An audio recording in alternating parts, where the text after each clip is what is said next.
The book of Job, it's found in your Old Testament, and it begins this way, chapter 1, verse 1. In the land of Uz there lived a man whose name was Job. This man was blameless and upright. He feared God and shunned evil. I mean, how's that for a character reference? Verse 2. He had 7 sons and 3 daughters. 7 sons and 3 daughters. 7 sons and 3 daughters. His poor wife. A lot of kids. Well, verse 3, we keep reading and we get, and he owned 7,000 sheep, 3,000 camels, 500 yoke of oxen, and 500 donkeys, and had a large number of servants. So Job, he's got a whole bunch of stuff. And to us today, when we read this book in the Bible, we might think, man, he's got like some kind of petting zoo going on. No, actually, these animals that he had, they weren't pets. There was a purpose behind that. So I want to maybe start by unpacking that a little bit. I think that will help us to understand the book a little better. So sheep, we'll start there. Why the sheep? Well, back in Job's day, wool, primary source of fabric. Mutton, very common food. So we see he's got clothing and food and a whole bunch of it. 7,000 sheep. And then the camels, 3,000 camels. You ever wonder why? I mean, what would anyone need with 1 camel, let alone 3,000 of them? Well, here's what I want you to understand, that when you hear camel in the Bible, that's different than what we think about camel today. When you hear camel in the Bible, don't think things along this line. Okay? That's not what camels did. When you think about a camel in the Bible, think about something more along the lines of this. Camels, they were the primary desert transportation.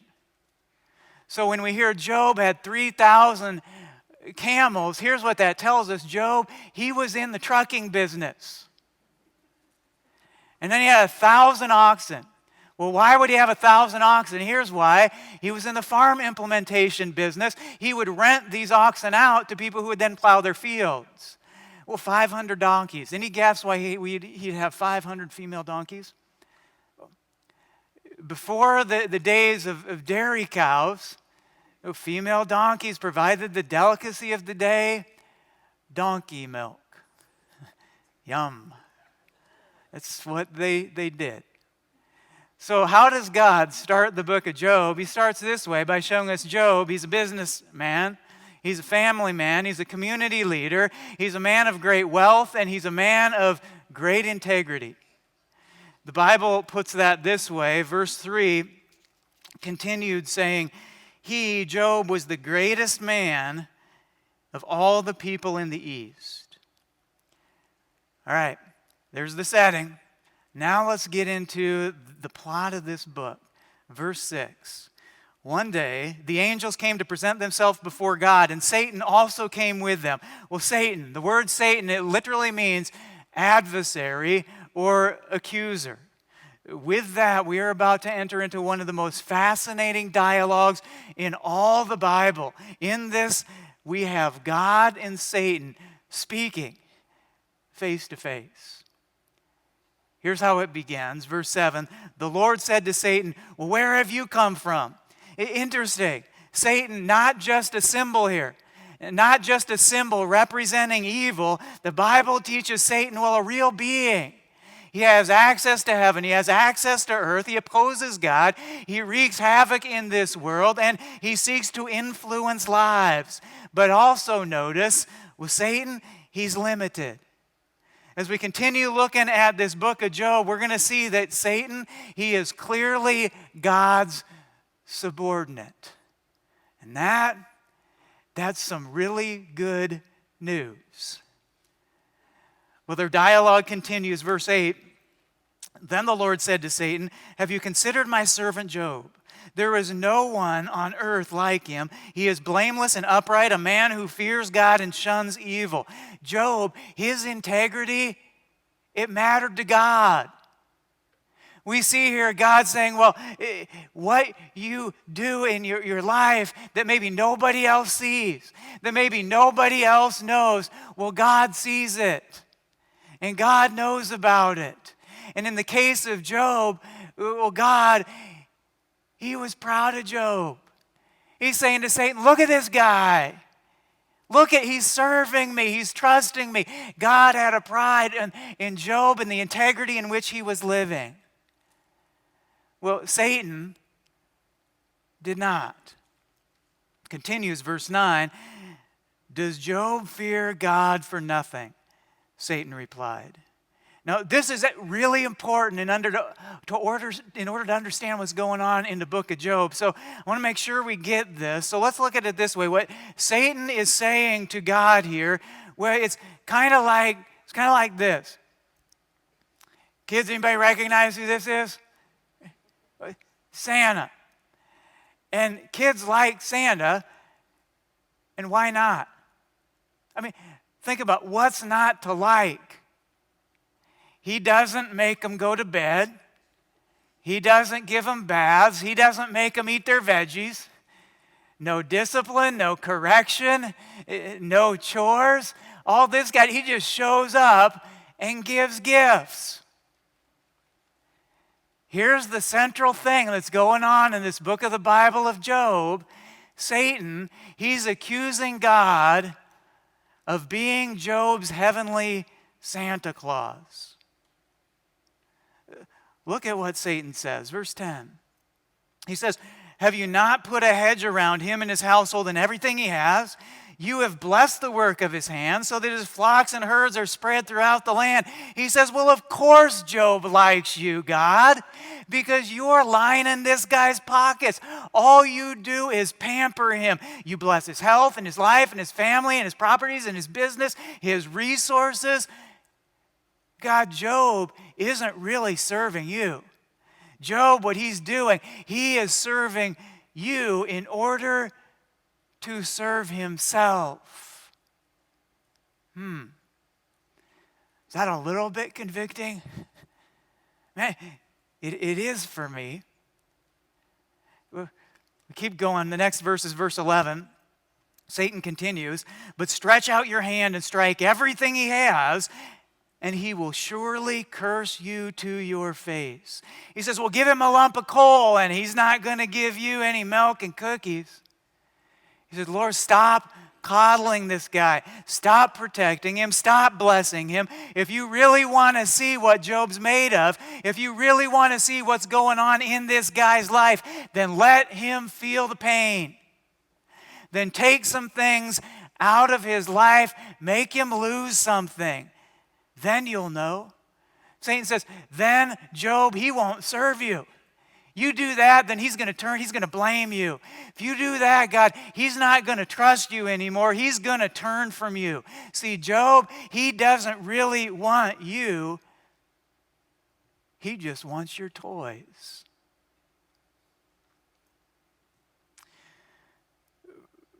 Verse 12.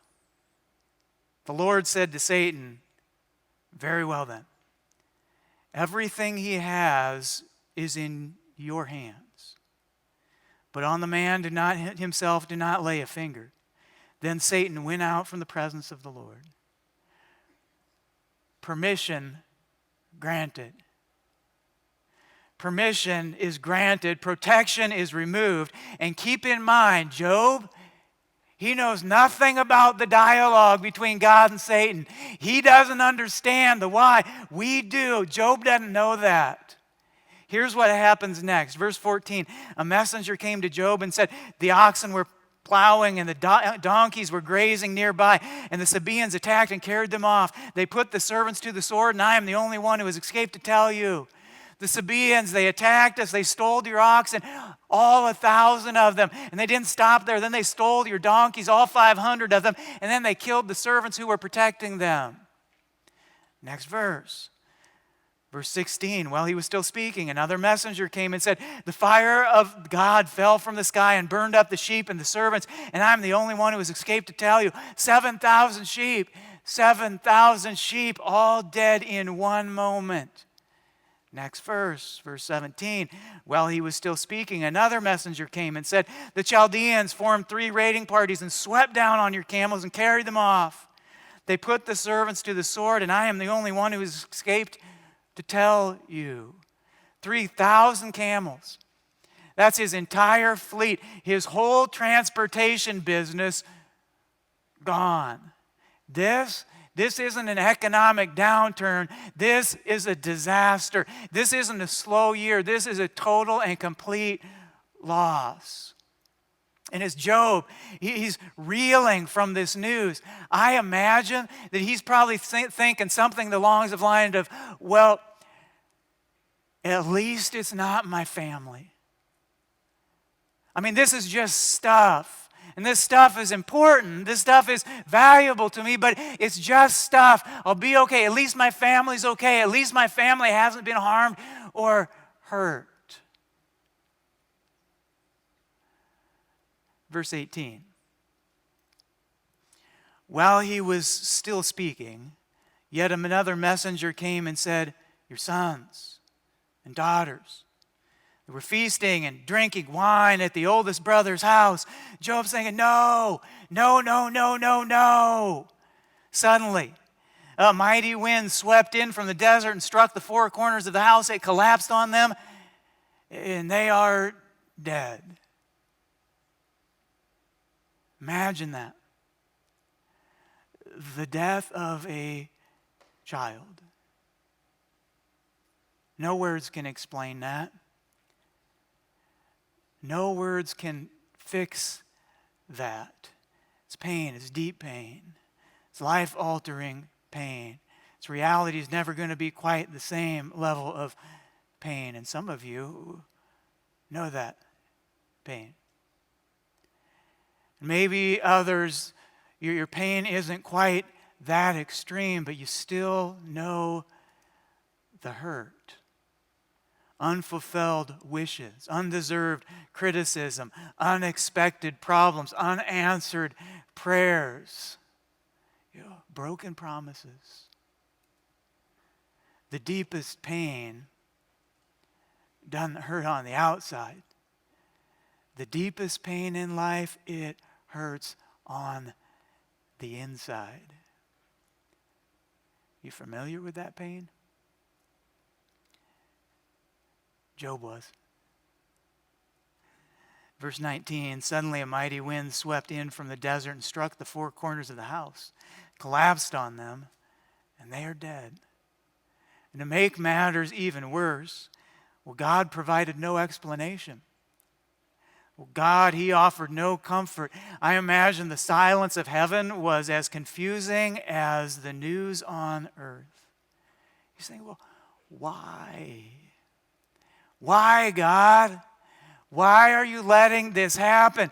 God, why are you allowing this? And for us here today, maybe the question would be, well, God, what are you saying in this to me? What are you saying today? Well, here's the deal. Remember how this book in the Bible begins. It begins by flat out telling us why. Starts that way. You and I, we know what Job doesn't know. We know why. We know why this is happening. We know that this is a thing between God and Satan. Well, why the pain? Why the suffering? Why the hurt? We know why. See, Job's pain is different than pain I experienced just a while back. A while back, I got a burn, and it was a pretty severe burn. It was right here between my thumb and my index finger, that soft spot right in there, just one big old burn bubble. You know how that happened? Well, would you believe I was out on a walk, and as I'm walking, I see this house, and this house, there's like a fire in it, and I hear a little puppy bark, and I think, I got to go save that little puppy. Don't believe that. Nothing nearly so heroic. Here's how it happened. I was weed whacking. And I said, I'm out there weed whacking, and I forgot one of the basic rules of thermodynamics, and that's metal conducts heat. So after about 30 minutes of doing the weed whacking, I reached down and I grabbed the metal pole of the weed whacker, the hot metal pole, the burning, scorching hot metal pole of the weed whacker. And since I'm a pastor, the only word that came out of my mouth was, Ouch. Don't believe that either. Well, who's to blame? Me. That pain, I had pain, that pain was my fault. I did something stupid. That's not the kind of pain that Job had.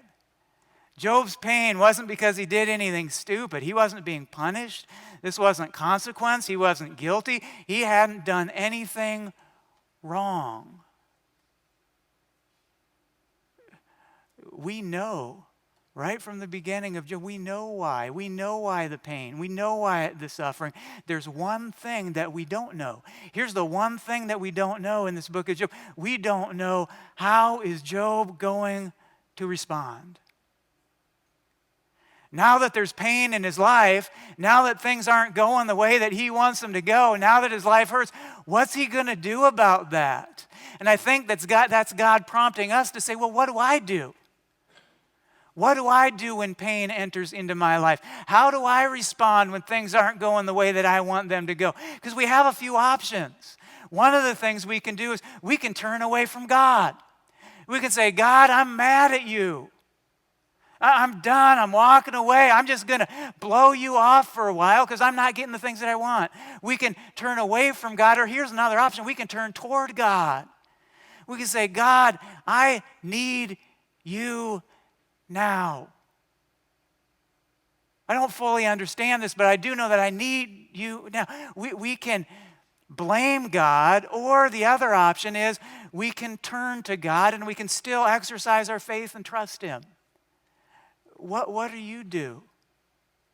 How do you respond? Well, I imagine that in this moment in the book of Job that the Satan and God and the angels and the demons, they're on the edge of their seat thinking, well, what's Job going to do now? And this next verse is probably the most striking verse to me in the entire book of Job.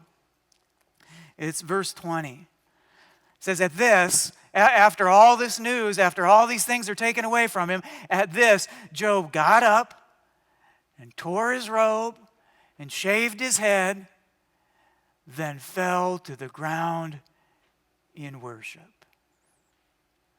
Wow.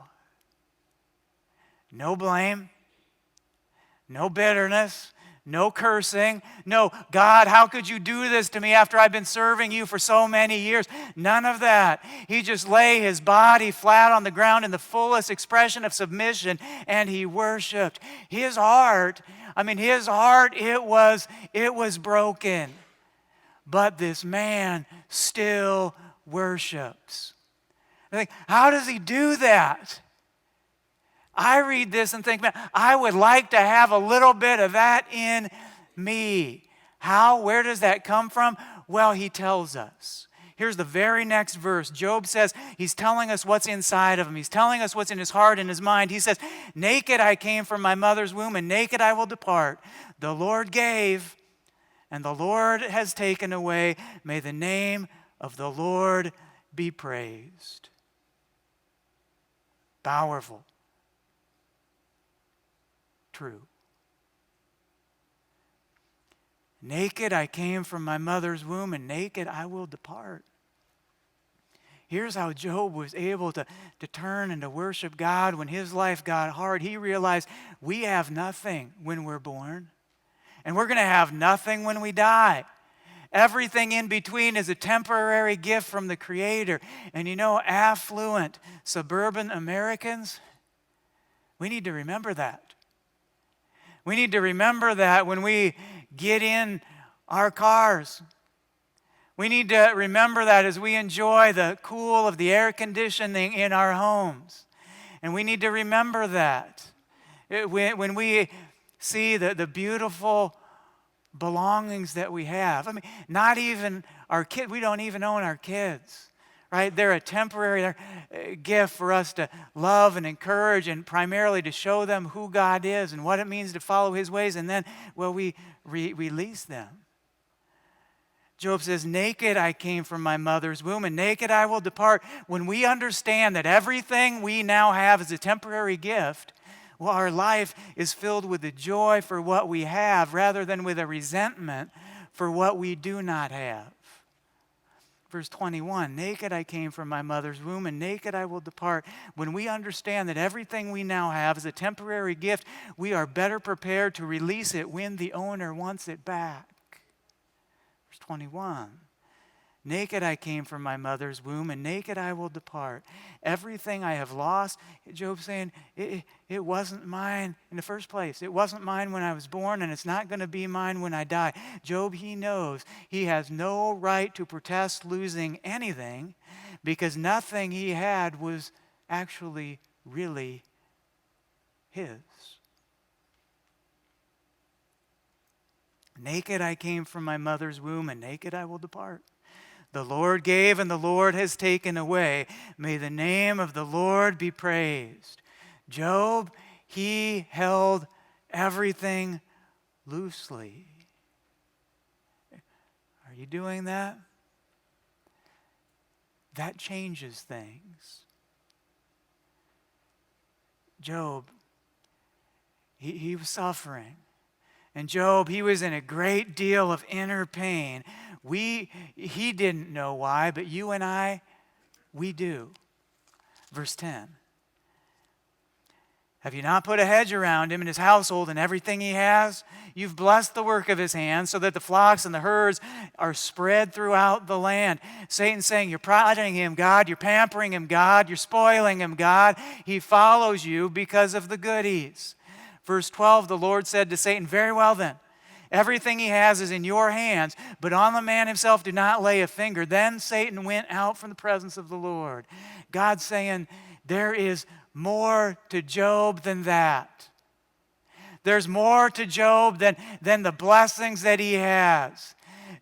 There's more to this guy. He's deeper than that. I'm more than a heavenly Santa Claus to this guy. He's saying, Job, this is a man who trusts me. Satan, go ahead. Take a swing. Permission granted. Job, well, he lost everything, all he owned, all he loved. His heart is broken. His response, verse 21. Naked I came from my mother's womb, and naked I will depart. The Lord gave, and the Lord has taken away. May the name of the Lord be praised. Worship. That's worship. He fell to the ground and he worshiped, even though his life still hurt. Well, how and why?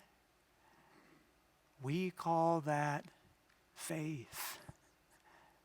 That's what we call faith. Maybe we can get at this. Let me ask you this question. Why are we gathering today? You know what today is? Well, it's this day. Luke 24 begins with these words, on the first day of the week. You realize that day is this day. The people of God throughout the entire Old Testament, they gathered and they did this on Saturdays. Well, what changed? Why on Sunday? Sunday, that was the first day of the work week. Why did that change? Here's why that changed. On the first day of the week, very early in the morning, the women took the spices they had prepared and went to the tomb. They found the stone rolled away from the tomb, but when they entered, they did not find the body of the Lord Jesus. The angel said, He's alive. He's alive. He's alive. It's Sunday. It's Resurrection Day. We set aside as followers of Jesus Sunday morning to remember, because we're a people of hope, because we're a people of faith, because we're a people who believe in a resurrection. We know who God is. He's Jesus. And we know what God has done. He's left heaven and he's come to earth. He lived a life without sin. He gave his life on the cross for the forgiveness of sins. He died, but he didn't stay that way. On the third day, resurrection. Jesus is alive on our good days, and Jesus, he's still alive even on our bad days. Maybe you're thinking, you know, Mike, I know there's some inspirational verses in the Bible, and that's great and wonderful, but the reality is, my life, it still hurts. Things in my life still aren't going the way that I want them to go. How can I worship? Well, how could Job? See, the deepest level of worship, it's not when everything in our lives are going great. The deepest level of worship happens when our hearts ache, when our lives hurt, when we don't have all the answers, when challenges rise up, and we still believe, and we still trust, and we still worship. Today, your life may be filled with pain or questions or uncertainty or things that aren't the way that you like. Here's what I'm going to do. I'm going to invite you to join Job and worship God anyway. Here's how we'll do that. If you're in this room, I invite you to go ahead and to stand and to sing. And maybe you think, well, singing's not my thing. Well, it doesn't really matter because it's God's thing. We've got a whole book in the Bible, the Psalms. It's a song book. When the angels are in the presence of God, what are they doing? Well, they're singing. So I invite you to raise your voice and sing. If you're watching online today, you know, I did that a couple of weeks ago, and I recognize that it can be a little different. It can be a little awkward being just like with a few people and singing. So let me offer you a few suggestions. Here's one. One would be, well, sing anyway. It's an option. Here's another option. It'd be to watch the service on a mobile device. And then when the songs come around, go to a room where you're alone and no one has to hear you. That's what I did 2 weeks ago. I think my family was happy I did it that way. Here's another one. Last one would be, if you're in a situation, you're in an environment that isn't really conducive to singing, don't check out. Don't just watch and listen, because what we do here, this isn't a concert. This is a worship service, and that's different. That means there's something in us that's been designed and been created to worship this God, our Maker, with our voices and with our songs. And when we do that, something in us changes. We connect with Him in a really intimate way. So if you're doing something else right now, if you're multitasking, just stop that and let these songs be a prayer. Say the words in your mind. Worship God in your heart. Let's do it.